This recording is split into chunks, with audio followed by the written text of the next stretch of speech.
வேலைவேலை சக்தி என்ற பாடத்தில் வந்த பாஸ் பேப்பர் கேள்வி 2025 செய்ய போகிறோம். அதில் பார்ப்போம்.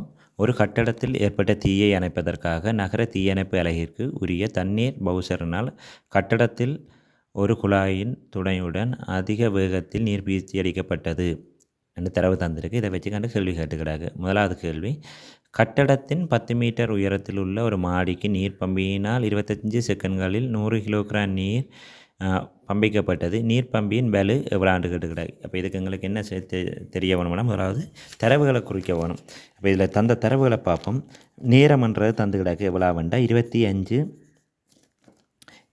செகண்ட்ன்ற நேரம் தந்துக்கிடாக்கு. அடுத்த திரும்பி தந்துக்கிடாக்கு 100 கிலோகிராம்ன்றது தந்துருக்கு. அடுத்தது எவ்வளோ உயரத்துக்கு கொண்டு போகணுமன்றதுன்னு தந்துக்கிடாக்கு 10 மீட்டருக்கு.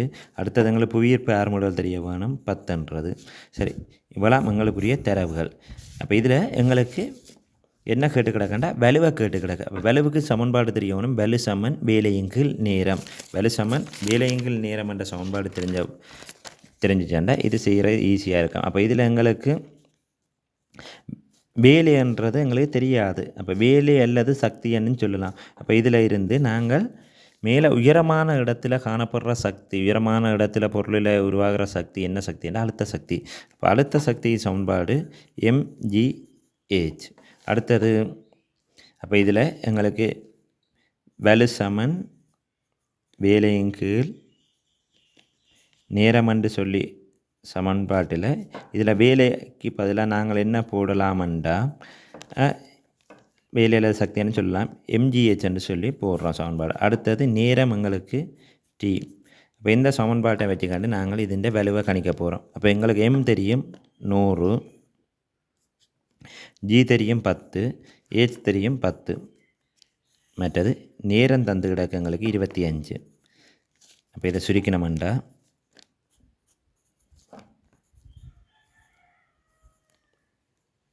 400 ஜூல்ன்றது வரப்போகுது. அப்போ இதில் வலுவன்றது 400 ஜூல் செகண்ட் -1. அடுத்தது அடுத்த கேள்வியை பார்ப்போம். நீர்த்தாரை காரணமாக கட்டிடத்தினுள் இருந்து 20 கிலோகிராம் திணிவை கொண்ட சலவை இயந்திரம் தரையின் மீது 2 மீட்டர் செகண்ட் -2 ஆர்முடுகளில் அசைந்தது.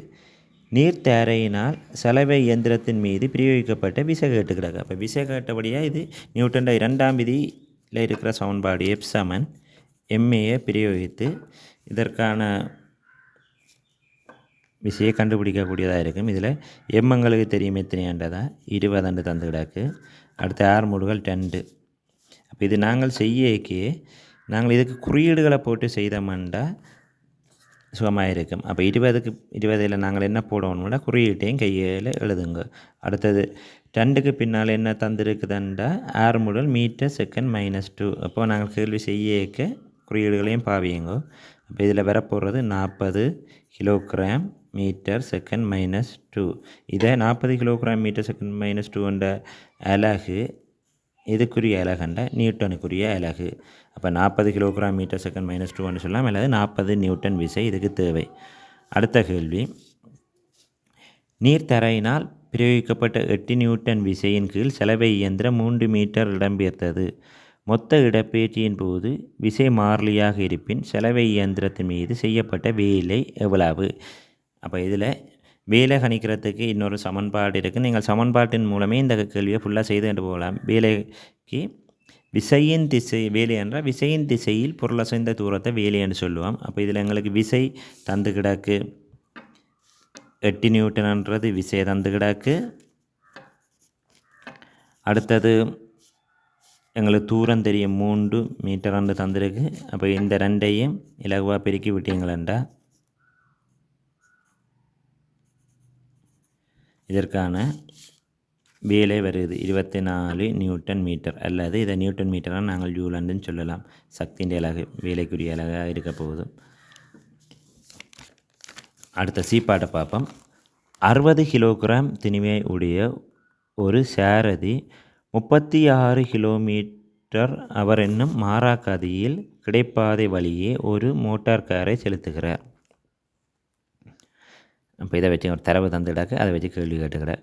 மோட்டார் காரின் இயக்கம் காரணமாக சாரதி கொண்டிருக்கும் சக்தி எவ்வளவுன்னு கேட்டுக்கிறாங்க. இப்போ சாரதியின் இயக்கப்பாட்டு சக்தியை கேட்டுக்கிறாங்க. அப்போ இயக்கப்பாட்டு சக்திக்கு என்ன சமன்பாடுண்டா E = அரை mb வர்க்கம்.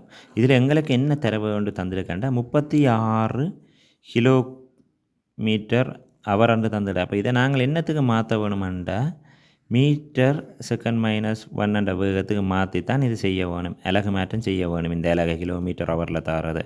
அப்போ இதுக்கு என்ன செய்யலாம்னு இதை நான் அப்புறம் இதில் செய்து காட்டுறேன்.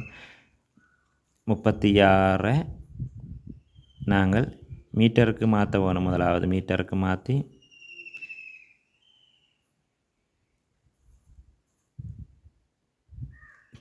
கிலோமீட்டரை மீட்டருக்கு மாற்றிட்டு அடுத்தது நேரத்தை செகண்டுக்கு மாத்திரம் 60 தர 60 போடும். இப்போ இதை சுருக்கினோம்டா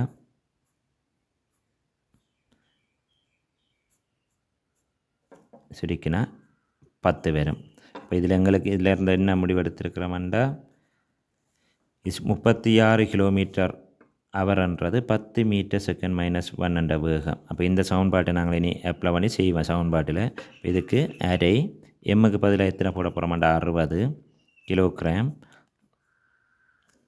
வேகம் 10 மீட்டர் செகண்ட் -1.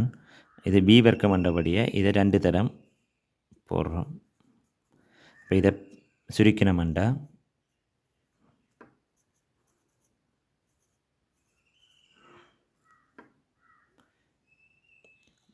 சக்தி தானே கேட்டிருக்கா. அப்போ சக்தியின் அலகு ஜூல். அப்போ 3000 ஜூல் என்று சொல்லி வரப்போகுது.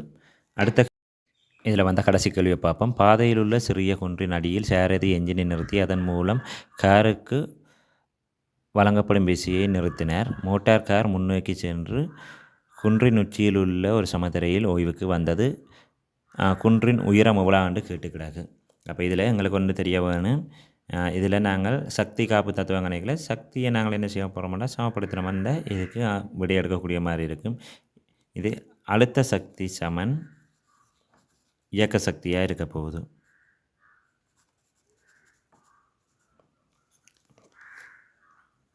இதில் உயரமான இடங்களில் தொழிற்படுற சக்தியை நாங்கள் என்னென்னு சொல்லுவோம்னா அழுத்த சக்தி உயரமான இடங்களில் தொழிற்படும். அடுத்தது இது இயக்கம் காரணமாக உருவாகிற சக்தி தான் இயக்க சக்தி. அப்போ இதில் எங்களுக்கு இதில் இருந்து பார்ப்போம். இதில் ஏச்சத்தான் எங்களுக்கு கேள்வியாக கேட்டிருக்கு.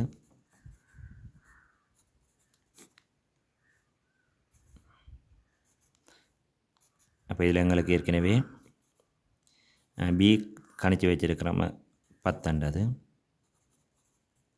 இது பி வர்க்கம் என்றபடியாக 2 தடவை எழுதுகிறேன். புவியீர்ப்பு மூழ்கல் 10 மீட்டர் செகண்ட் -2. அப்போ இதை சுருக்கினோம்டா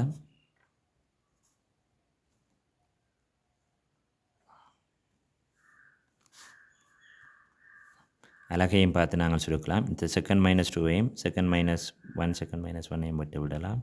அடுத்தது இந்த மீட்டரையும் விட்டு விடலாம். இந்த மீட்டரையும் இந்த மீட்டர். அப்போ இதில் ஒரு மீட்டர் மிஞ்சுது. அப்போ இதில் அடுத்த சுருக்கள் 2ஐயும் 10ஐயும் சுருக்கணும்டா 5. அப்போ இதன் உயரம் எவ்வளோ வருதுண்ட 5 மீட்டர்.